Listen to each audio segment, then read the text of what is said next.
नमस्कार. ठाणे लाईव्ह मध्ये सर्व प्रेक्षकांचं अगदी मनापासून स्वागत.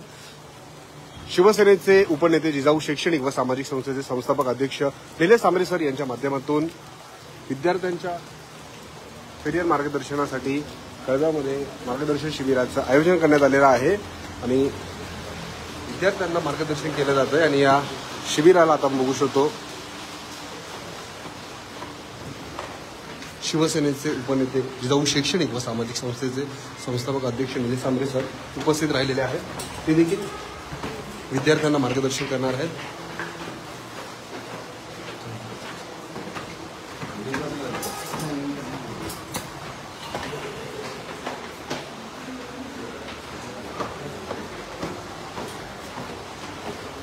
अरे पुढे ना.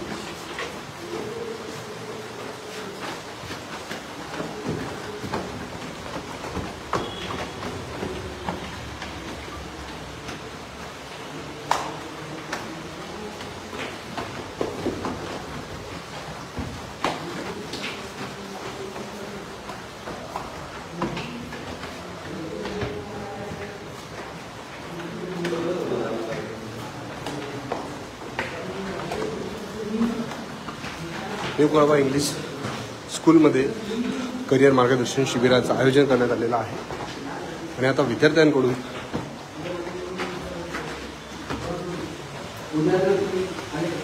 शिवसेनेचे उपनेते जिजाऊ शैक्षणिक व सामाजिक संस्थेचे संस्थापक अध्यक्ष निलेश सांबरे सर यांचं स्वागत विद्यार्थ्यांच्या माध्यमातून करण्यात येते.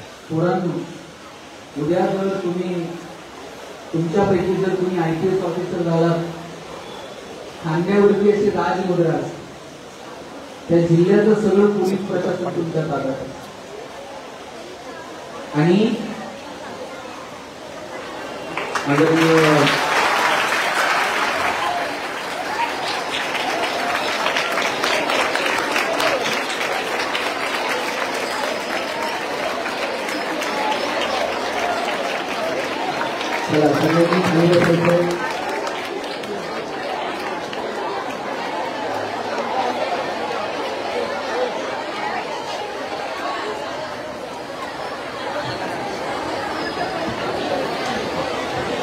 तर मी सांगत होतो, उद्या जर तुमच्यापैकी कुणी IPS ऑफिसर झालं, खांद्यावर अशी राजमुद्रा असते पोरांना. जगात तुम्ही कितीही महागडं कापड विकत घेऊ शकता, पण तुम्हाला वर्दी विकत घेता येईल का? ती विकत घेता येत नाही. त्यासाठी तुम्हाला अभ्यास करावा लागतो. आणि सांबरे साहेबांनी मगाशी मी बोललो तसं, इकडं मी मागच्या 2 वर्षापूर्वी पालघरला गेलो होतो. आदिवासी तांड्या पाड्यावर सर्वसामान्य पोरांना स्पर्धा परीक्षांचा अभ्यास करता यावा यासाठी वाचनालय सुरू केली, अभ्यासिका सुरू केल्या. आणि आज कितीतरी सामान्य कुटुंबातली मुलं मुली आज अधिकारी होत आहेत. मला मान्य आहे की तुम्ही सगळेच अधिकारी होऊ शकत नाही. लाखो मुलं परीक्षांना बसतात, त्यातली काही मुलं सिलेक्ट होतात. पण तुमचा अभ्यास तो मात्र कधी वाया जात नाही. आयुष्याच्या प्रत्येक टप्प्यावर तो अभ्यास तुम्हाला मदत करत राहणार. आणि मी असं नाही म्हणत की सगळेच प्रशासनात या, उद्योगात या, व्यवसायात या, राजकारणात या, समाजकारणात या, कला, क्रीडा, साहित्य, संस्कृती अशी अनेक क्षेत्र तुमच्यासाठी खुली आहेत. फक्त तुम्ही डोळे उघडे ठेवून या क्षेत्रांकडे बघितलं पाहिजे. 12वीची जी मुलं मुली इथं आहेत, तुमच्या डोक्यात एकच आहे, एक तर JEE किंवा नीट. याच्या पलीकडे आम्ही जायला तयार नाही. इंजिनिअरिंग, मेडिकल स्कोप आहे का? जरूर आहे. पण केवळ इंजिनिअरिंग आणि मेडिकल म्हणजेच करिअर नाही. तुम्ही अनेक मार्ग आपल्याला पाहता येतील का, याकडे थोडंसं लक्ष दिलं पाहिजे. आणि मला जाताना इथं जे 11वी 12वीची मुलं आहेत, 9वी 10वीची मुलं आहेत, त्यांच्यासाठी आता शेवटचे काही 2 मिनिट बोलायचे. मुलांनो, तुमची उंची आता वडिलांच्या खांद्याला आली. वडिलांची चप्पल तुमच्या पायाला यायला लागली. आणि एकदा का मुलगा वडिलांच्या खांद्याला आला आणि वडिलांची चप्पल पोराच्या पायाला यायला लागली, वडील रागवत नाही, वडील चापट मारत नाही. लहान होतात, काही चुकलं तर पटकन चापट मारायचे. आता 9वी 10वीला पोरगा आल्यावर वडील मारत नाहीत. अशा वेळेला वडिलांच्या डोळ्यांची भाषा तुम्हाला समजून घेता आली पाहिजे. वडिलांना काय अपेक्षित आहे माहितीये तुमच्याकडनं? आत्ता माझा पोरगा 12वीला आहे, आत्ता कुठेतरी जाईल, 4 वर्ष आत्ता भुरकन निघून जातील, पोरगा जरासा हाताखाली येईल, थोडंसं माझं ओझं कमी करेल आणि एक दिवस असा येईल की माझ्या मुलाच्या नावानं माझी ओळख निर्माण होईल. आतापर्यंत तुमची ओळख काय? अमुक अमुक यांचा मुलगा, अमुक अमुक यांची. एक दिवस पोरींनो असा आला पाहिजे तुमच्या नावानं तुमचे आई वडील ओळखले गेले पाहिजे. लोक म्हटले पाहिजेत, त्या कलेक्टर मॅडम आहेत ना त्यांची आई बरं का, ते सीओ साहेब आहेत ना हे त्यांचे वडील आहेत बरं का, हे डॉक्टर साहेब आहेत ना ही त्यांची मावशी आहे बरं का. तुमचे नातेवाईक सुद्धा तुमच्या नावानं ओळखले गेले पाहिजेत. इतकं सुंदर काम तुम्हाला तुमच्या आयुष्यात केलं पाहिजे. आणि सर्वसामान्य कुटुंबातली पोरं जेव्हा तांबरे साहेब प्रशासनात येतात त्यांना ती ओढ असते. आता जरासा वेळ होता मधल्या ह्याच्यात, परेशानी, मी इथे RDC आहेत ठाण्याचे, माझे जवळचे मित्र आहेत, अतिशय ग्रामीण भागातनं कराडवरनं ते स्पर्धा परीक्षा उत्तीर्ण झाले, आज ठाण्यामध्ये RDC म्हणून काम करतात.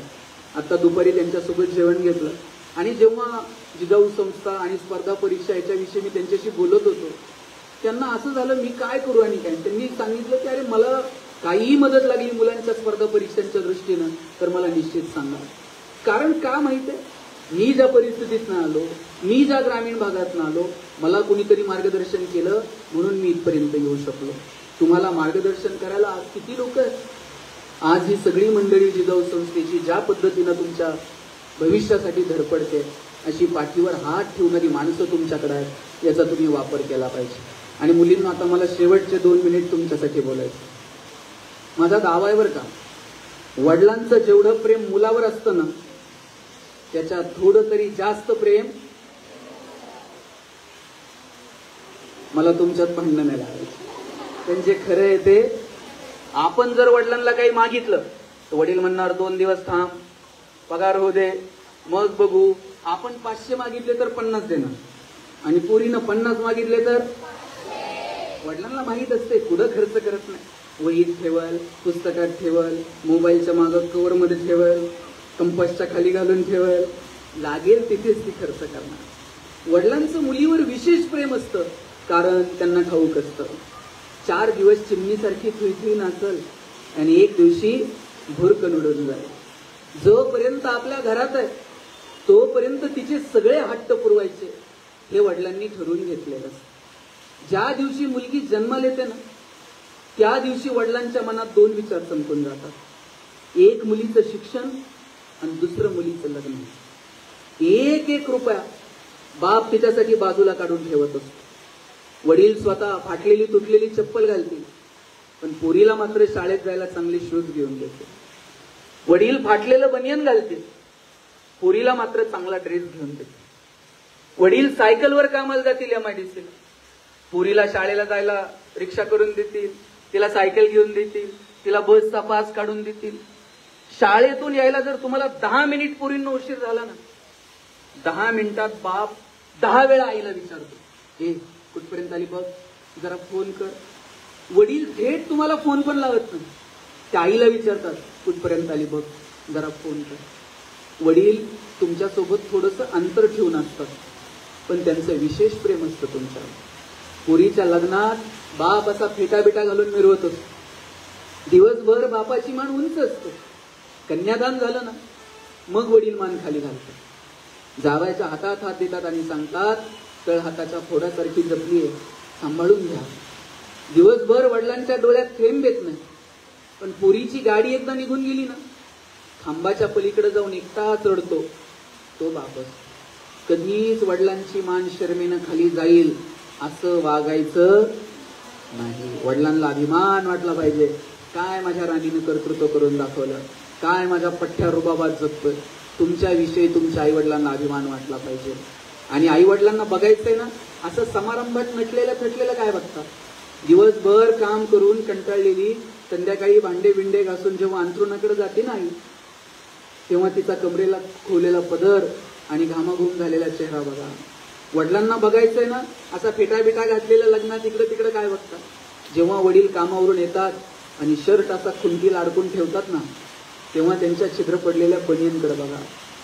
पाय जर बघायचेच असतील रात्री झोपल्यानंतर वडिलांचे भेगा पडलेले पाय बघा. तुमचे पाय कधीच आयुष्यात घसरणार नाही. चांगल्या मार्गानं भरपूर मोठे व्हा आणि आपलं जे आयुष्य आहे ते आनंदाने व्यतीत करा. आज तुम्हाला शिक्षण सोडून दुसरा पर्याय तुमच्या समोर उपलब्ध नाही.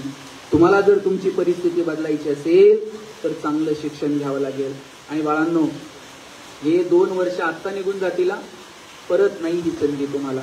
जे काही वर्ष तुमच्याकडे शिल्लक आहेत शिक्षणाच्या संदर्भानं त्यात मनापासून अभ्यास करा, खूप मोठे व्हा. गरज लागली तर तुम्हाला मार्गदर्शन करणारे निलेश सांबरे साहेब असतील, जिजाऊ संस्था असतील, ही सगळी माणसं तुमच्यासाठी तुम्हाला मदत करायला कायम तत्पर आहेत. तुम्ही या मार्गावरून चालत राहाल आणि तुमचं छान करिअर कराल अशी अपेक्षा बाळगतो. तुम्हा सगळ्यांना तुमच्या भविष्यासाठी खूप साऱ्या शुभेच्छा देतो आणि थांबतो. जय हिंद, जय महाराष्ट्र.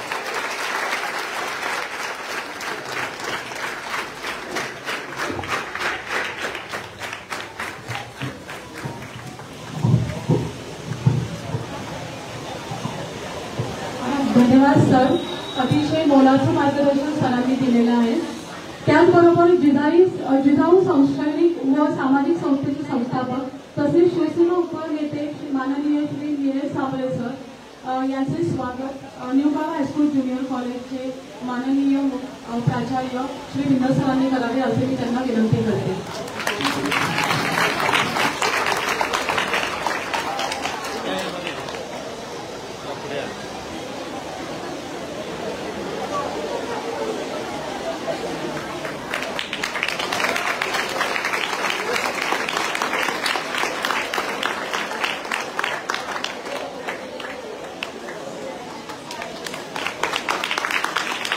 जिजाऊ शैक्षणिक व सामाजिक संस्थेचे संस्थापक अध्यक्ष शिवसेनेचे उपनेते निलेश सांबरे सर यांचंही स्वागत करण्यात आलेलं आहे. आणि मोठ्या प्रमाणात करिअर मार्गदर्शन शिबिराला विद्यार्थ्यांची उपस्थिती आपल्याला पाहायला मिळते.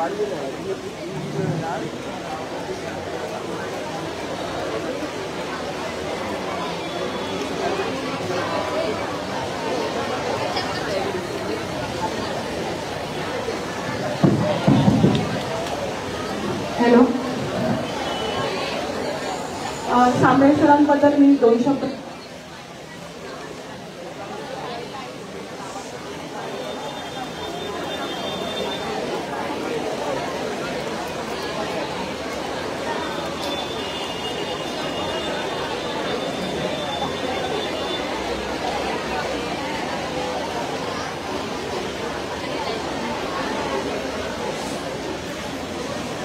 विद्यार्थ्यांच्या उज्ज्वल भविष्यासाठी 9वी-10वीच्या विद्यार्थ्यांना पुढे 10वी नंतर काय करावं याचं मार्गदर्शन करण्यासाठी प्रवक्ते गणेश शिंदे यांच्या माध्यमातून सर्व विद्यार्थ्यांना मार्गदर्शन करण्यात आलेलं आहे. जिजाऊ शैक्षणिक व सामाजिक संस्थेच्या माध्यमातून संपूर्ण ठाणे क्षेत्रामध्ये या करिअर मार्गदर्शन शिबिराचं आयोजन करण्यात आलेलं आहे. ठाणे, कळवा, मुंब्रा परिसरातील विविध शाळांमध्ये अशाच प्रकारे करिअर मार्गदर्शन शिबिराचं आयोजन करण्यात आलेलं आहे. आणि आता कळव्यामध्ये आपण पाहू शकतो विद्यार्थ्यांना मार्गदर्शन करण्यात आलेलं आहे.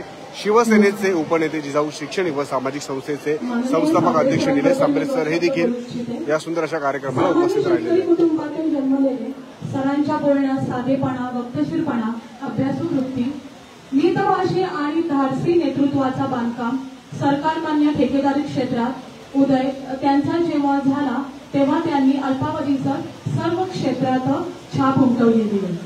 तसेच त्यांनी आदिवासी सेवा शैक्षणिक संस्थेचे अध्यक्ष, विक्रमगड कला क्रीडा मंडळ अध्यक्ष, जिजाऊ कन्स्ट्रक्शन अशी एकापेक्षा एक चढत्या श्रेणीची महत्वाची जबाबदारी यशस्वीपणे सरांनी सांभाळली आहे. असे आहेत आमचे सांबरे सर. तर मी सांबरे सरांना 2 शब्द येथे बोलण्याची विनंती करते.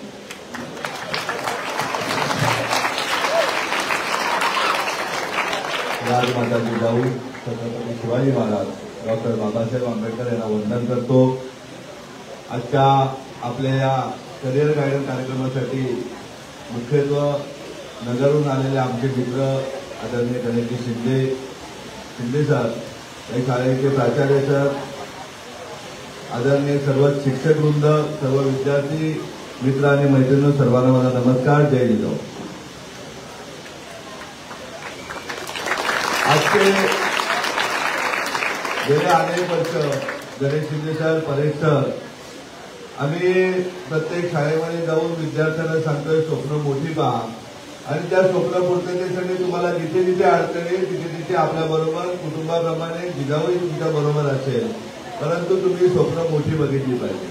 मी तर माझ्या बाबत सांगायला गेलो तर तुमच्यासारख्या, तुम्ही तर शहरात राहता, मी छोट्याशा 200 लोकवस्तीच्या गावातून इथपर्यंत आलेलो आहे. मी या शाळेमध्ये आदरणीय कावेरीताई पाटील यांना भेटायला आलो होतो, स्वातंत्र्य सेनानी असलेले. मिलिंद पाटील या संस्थेचे अध्यक्ष, तेही आमचे मित्र आहेत.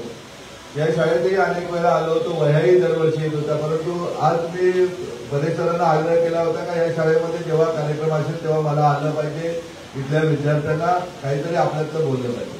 बाळांनो, तुमच्यासारखा एका छोट्या खेडेगावातला जन्म घेतलेला मी ज्या गावात जन्म घेतला त्या गावाची लोकसंख्या आहे फक्त 200. ज्या जिल्ह्यात जन्म घेतला त्या जिल्ह्याचा कुपोषणाचा मृत्यूचा दर आहे त्या जगामध्ये सर्वाधिक दर आहे तो पालघर जिल्हा आहे, जो आदिवासी जिल्हा आणि कुपोषित जिल्हा म्हणून त्याची ओळख आहे.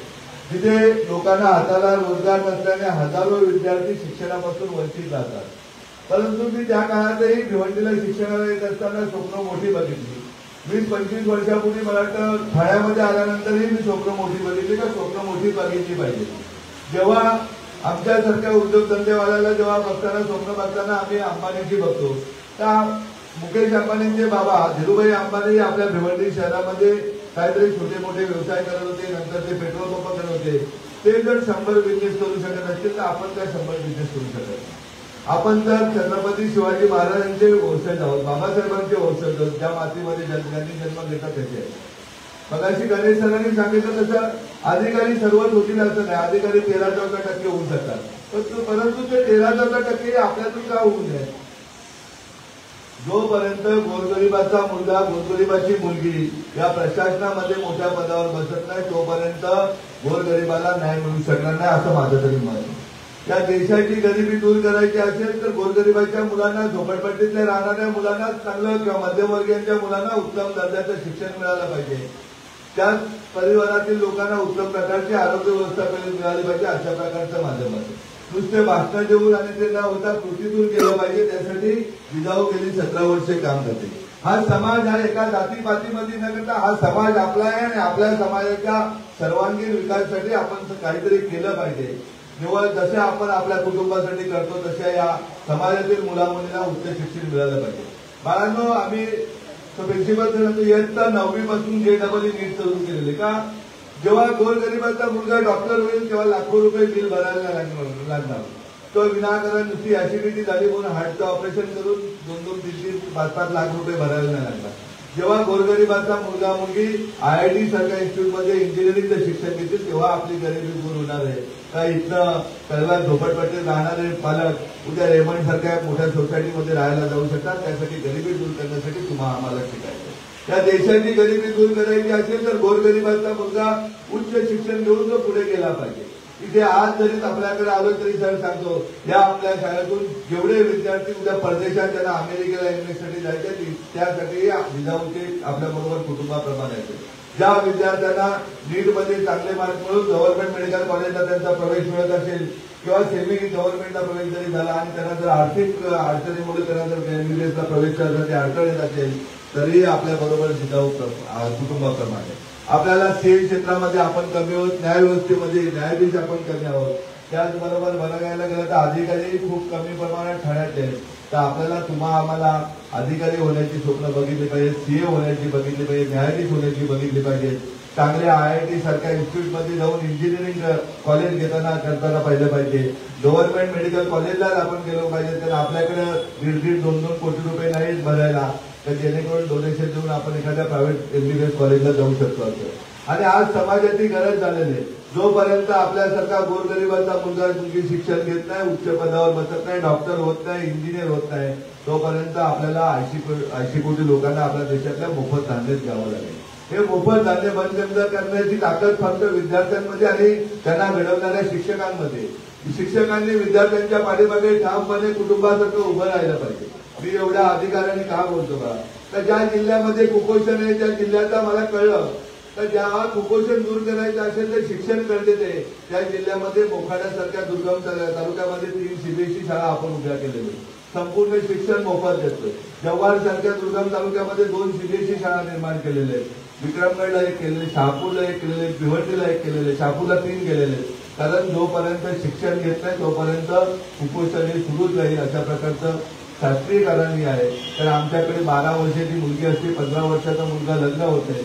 जेव्हा ती मुलगी 18 वर्षाची होती तोपर्यंत तिला 3 कुपोषणाने अपत्य जन्माला येतात आणि हे सगळं दूर करावं लागेल. आपल्याला ठाण्याचं उदाहरण सांगायचं गेलं तर मोहिनी बारबाल सारखी तरुणी वयाच्या 19व्या वर्षी 2.5 महिन्याचं बाळ पोटात असताना तिचे पती हार्ट अटॅकने निधन होत आहे. ती मुलगी आमच्या परीक्षक केदार सरांकडे येते आणि पोलीस भरती केंद्रामध्ये कोपरीच्या हजर होते. परंतु ती लेक्चरला थांबत नाही. त्यांनी विचारलं तर लेक्चरला का थांबत नाही, ती रडायला लागते आणि रडल्यानंतर समजतं ती बोलते का माझ्या बाळाला दूध देण्यासाठी मला कामाला लोकांची धुणी मांडणी करावं जावं लागतात. त्या धुणी मांडणी करणाऱ्या मोहिनी बारबालला त्याच दिवसापासून जिजाऊ 15,000 रुपये अभ्यास करण्याचा पगार देते आणि आज अभिमानाने सांगतोय 900 मुलांची जागा भरायची, 800 मुलांच्या जागा मुंबई महानगरपालिकेमध्ये भरायच्या होत्या, त्यामध्ये 109 विद्यार्थी आपल्या अकॅडमीचे गेले. त्यामध्ये ती मोहिनी बारबाल 40,000 रुपये पगार घेणारी नोकरी करत आहे. हे काम आपल्या जिजाऊचे. आपल्या जिजाऊकडे स्वप्नील माने नावाचा तरुण कोल्हापूरवरून आला. लहानपणी त्यांच्या आई गेल्या होत्या. शिक्षण घेत असताना इंजिनिअरिंगचे बाबा केले, परंतु त्या तरुणाला IPS UPSC क्रॅक करायची होती. 2018 साली तो झडपोलीच्या प्रांगणामध्ये जिजाऊ वर्गीत आला. 2021ला UPSC क्रॅक होऊन आज पश्चिम बंगालला IPS ऑफिसर म्हणून एका जिल्ह्याचा SP म्हणून काम करतो. हे काम जिजाऊचे. असं नाहीये की श्रीमंतांचीच मुलं शिकू शकतात, श्रीमंतांचीच मुलं घडू शकतात. जेवढा गरिबीतून येणारा विद्यार्थी घडू शकतो तितकी श्रीमंतांची मुलं एसीत बसलेली नाही घडू शकत बाळांनो. परंतु तुम्ही स्वप्न मोठी पाहिजे पाहिजे. तुम्ही मोबाईल बघाल, तुम्ही टीव्ही बघाल, आई वडिलांची भांडणं बघाल, या मुलाची खोडी काढ, या मुलीची खोडी काढ, अशा करून तुम्ही मोठे नाही होणार. तुम्हालाही डॉक्टर राजेंद्र भारुडांसारखी स्वप्न बघावी लागतील. तर माहिती आहे का तुम्हाला डॉक्टर राजेंद्र भारुड कोण माहिती आहे का? नंदुरबार जिल्हा आहे माहिती आहे का महाराष्ट्रात? नंदुरबार जिल्ह्यामध्ये आदिवासी मधील सर्वात शेवटच्या जमातीमध्ये जन्म घेतलेला डॉक्टर राजेंद्र भारुड आईच्या पोटामध्ये 7व्या महिन्यात असताना वडील जातात. बाकी गावातल्या महिला सांगतात की बाळ पाडून टाका, आता ठेवू नका. परंतु त्याची मावशी सांगते नाही याला जन्माला घालू. तर जन्माला घातल्यानंतर आईला रोजगार हमीच्या कामाला जायचं असतं. धोली माहिती आहे का? धोली लहानमध्ये त्या धोलीत तो रडतो तेव्हा ती मावशी त्याला थोडी दारू बांधली जायची का बाबा तो झोपला पाहिजे. तेच डॉक्टर राजेंद्र भारुड MBBS करत असताना त्यांनी UPSCची एक्झाम दिली आणि कलेक्टर झाले. आणि ज्या वेळेस कोविड काळ होता का माणूस माणसाला खात होता, एकमेकाच्या जवळ जात नव्हते. इतकंच नाही, अनेक प्रशासनातील अधिकारी आणि राजकारणी त्या काळामध्ये व्यवसाय मांडला होता कोविडच्या नावाने. त्या काळामध्ये डॉक्टर राजेंद्र भारुड नंदुरबारचे जिल्हाधिकारी होते आणि सर्वात कमी मृत्यूचा दर त्या जिल्ह्यामध्ये झाला. त्याला कारण हे होतं की त्या मातीतील जिल्हाधिकारी त्या जागेवर बसला होता आणि ते डॉक्टर होते. सांगा आता नंदुरबार सारख्या गावातला जिल्ह्यातला अतिदुर्गम भागातील विद्यार्थी वडील नसलेला जर कलेक्टर होऊ शकतो तर तुमच्या आमच्यातील का होऊ शकत नाही बाळांनो? आज बघायला गेलं तर जेवढा मेंदू त्यांना होता तेवढाच मेंदू तुम्हा आम्हाला सर्व नाहीये. परंतु आपणही ठरवलं पाहिजे का बाजूच्या छत्रपती शिवाजी हॉस्पिटलमधल्या सिव्हिल सर्जन आपल्याला होता आलं पाहिजे. बाजूच्या सिव्हिल हॉस्पिटलचा सिव्हिल सर्जन आपल्याला होता आलं पाहिजे. त्याच्याच बाजूला पोलीस कमिशनर ऑफिस आहे, तिथला कमिशनर इथल्या मुलींनी शपथ केली पाहिजे का मला व्हायचं तर ठाण्याचे पोलीस कमिशनर व्हायचे आणि त्याच्यासाठी अभ्यासाचं सातत्य केलं पाहिजे. त्याच्याच बाजूला जिल्हाधिकारी कार्यालय, तिथेही आपण स्वप्न बघितले पाहिजेत. ज्याप्रमाणे आज शिंगारे साहेब आहेत जिल्हाधिकारी, त्याप्रमाणे पुढच्या 10 वर्षामध्ये मी या जिल्ह्याचा जिल्हाधिकारी म्हणून काम करेन. आपण जर स्वप्न पाहिले आणि सातत्य ठेवलं तर मला वाटत नाही की जगामध्ये कुठलीही गोष्ट अशक्य आहे. परंतु नुसतं नुसती स्वप्न पाहून नाही करत तर स्वप्न पूर्ततेसाठी दिवस रात्र त्यासाठी मेहनत करण्याची गरज आहे बाळांनो. आणि ती मेहनत करण्याची तुमची तयारी असेल तर तुम्हाला उद्याला JEE-साठी, NEET-साठी, स्पर्धा परीक्षेसाठी प्रिन्सिपल जर सांगतील तेवढे तज्ञ आम्ही इथे पाठवून देऊ. परंतु तुम्ही स्वप्न पाहिली पाहिजेत आणि तुमच्या स्वप्नात पूर्ततेसाठी नक्कीच जिजाऊ एका कुटुंबाप्रमाणे हा विश्वास आपल्याला देतो. आपण खूप वेळापासून इथे बसलेले आहात. चांगल्या प्रकारे गणेश सरांचं ऐकलं, माझंही ऐकलं, त्याबद्दल सर्व विद्यार्थ्यांचा मी आभारी आहे. आणि आपण या एकदा झडपोलीसारख्या एकदा माझ्या गावामध्ये या तुम्ही एका 200 लोकवस्तीच्या गावामध्ये 2000 विद्यार्थी नुसत्या महाराष्ट्राच्या प्रत्येक जिल्ह्याचे नाही तर गुजरातचे विद्यार्थीही मोफत शिक्षण घेतात. ते तिथे 9वी पासून जेई नीट सीबीएसईचं शिक्षण घेतात, स्पेशल सायन्स आहे त्याचं शिक्षण घेतलं जातात. आपल्या शिवाजी हॉस्पिटल सारख्या मोठं हॉस्पिटल का ठाण्यातनं कमीत कमी दर महिन्याला 200 पेशंट येऊन तिथे शस्त्रक्रिया केली जाते. स्पर्धा परीक्षेसाठी महाराष्ट्राच्या कानाकोपऱ्यातील आई वडील नसलेले विद्यार्थी येऊन गुण्यागोविंदाने शिक्षण घेतात.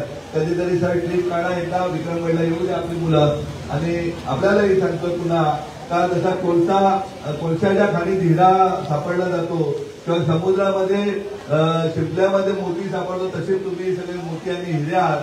परंतु तुम्ही तुम्हाला घडवण्याचं काम सर तर करतायत परंतु तुमच्याही अंगामध्ये असलं पाहिजे का आम्हाला हे व्हायचंच आहे. आणि मला 100% विश्वास आहे की जेव्हा तुम्ही स्वप्न बघाल आणि स्वप्नासाठी सातत्य अभ्यासाचं ठेवाल तेव्हा तुम्हाला कुठलीही गोष्ट अशक्य नाही. आपण संस्थेच्या संस्थापकांनी आणि सरांनी आम्हाला बोलवलं, आम्हाला बोलवण्याचा अधिकार दिला त्याबद्दल यांचे मी आभार व्यक्त करतो. आणि पुन्हा एकदा विद्यार्थ्यांना विनंती करतो का आपण माझं स्वप्न मोठी बघा. जोपर्यंत तुमची स्वप्न मोठी होणार नाही तोपर्यंत या देशाची गरिबी कुणीही दूर करू शकणार नाही हा विश्वास आपल्याला देतो आणि थांबतो. जय हिंद, जय महाराष्ट्र.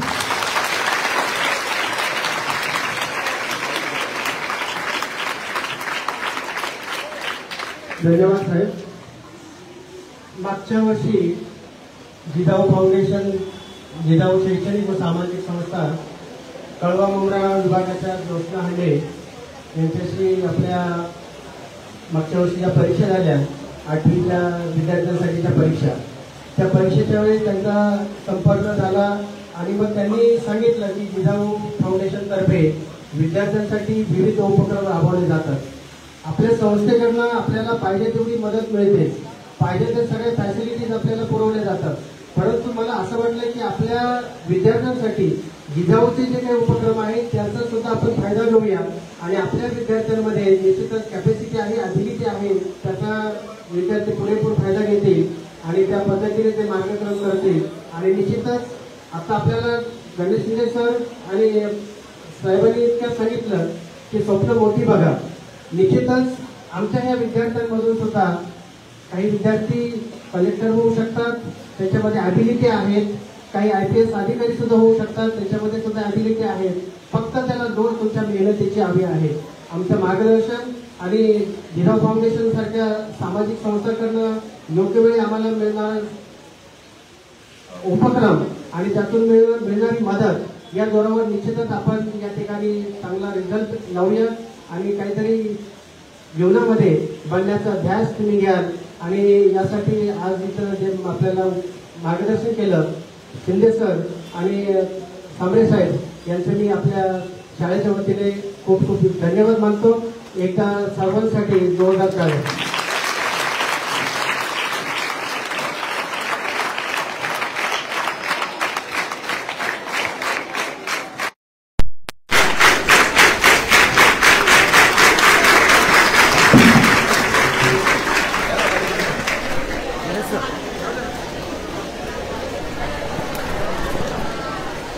जिजाऊ संस्थेच्या माध्यमातून करिअर मार्गदर्शन शिबिराचं आयोजन संपूर्ण ठाणे परिसरामध्ये करण्यात येतं, परिक्षेत्रामध्ये करण्यात येतं. आपणही उपस्थित होणार, मार्गदर्शन केलं. एकंदरीत काय जिजाऊ संस्थेमार्फत गेले 15-17 वर्ष कोकणच्या 5 जिल्ह्यामधील विद्यार्थ्यांना मोठी स्वप्न पाहण्यासाठी किंवा मार्गदर्शन करण्यासाठी का मुलांनी स्वप्नही मोठी बघितली पाहिजेत. जेव्हा मोठी स्वप्न आपण पाहू तेव्हा त्या पूर्ततेसाठी अभ्यासाचं सातत्य ठेवू आणि त्यांना जिथे अडचण येईल तिथे अभ्यासासाठी दिशा देण्याचं काम जिजाऊ नक्कीच करेल. जेणेकरून जोपर्यंत गोरगरिबाचा या झोपडपट्टीतला शेतकऱ्याचा शेतमजुराचा मुलगा मुलगी उच्च पदावर शिक्षण घेऊन जात नाही तोपर्यंत या देशाची गरिबी कदापि दूर होणार नाही.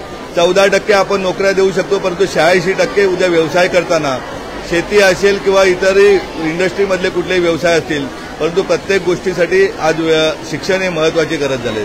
मग आता त्यांना उदाहरण दिलं का मराठी माणूस आपला लगेच घाबरतो परंतु मराठी माणसाने जर छत्रपती शिवाजी महाराजांचा अभ्यास केला, डॉक्टर बाबासाहेब आंबेडकरांचा अभ्यास केला तर सगळ्याच गोष्टीवरती इलाज 100% मराठी माणूस देऊ शकतो.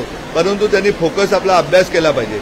उदाहरणच बघायचं गेलं तर बाजूच्या नवी मुंबईमधील धीरूभाई अंबानी इन्स्टिट्यूटकडे त्यांनी बघितलं पाहिजे.